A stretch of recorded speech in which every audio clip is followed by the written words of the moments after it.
Less than 10 years ago and less than 200 miles away that bin Laden's deadliest plot began to unfold. On September 11, 2001, Eyewitness News reporter Walt Buteau traveled to Ground Zero to report the horror and devastation of that tragic day in history. And today, nearly a decade later, Walt returned to Midtown Manhattan as the city, still scarred by terror, finally gets to celebrate a measure of revenge. Our in-depth coverage continues now live from Ground Zero with Eyewitness News reporter Walt Buteau.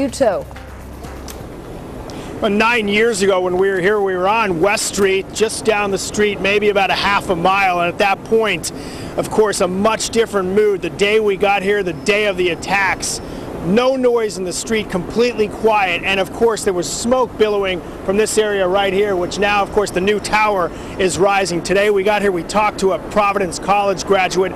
She tells us she noticed a big difference in her new city right away this morning. She gets on the subway, much more security as expected. No one really complaining at this point about the security. She also said there was a celebratory nature throughout the city. She compared it to the Yankees winning a World Series, a sports-like atmosphere, which of course many find eerie, many find sort of strange when you consider exactly what happened here. We also talked to a Narragansett native who's now a school teacher, a fourth grade teacher here in New York City. He says this morning his fourth graders were chanting USA as if it was a World Cup soccer game, a teaching moment for that particular teacher from Narragansett. And of course down here at Ground Zero, right at the foot of the tower, you can see flowers, people leaving pictures.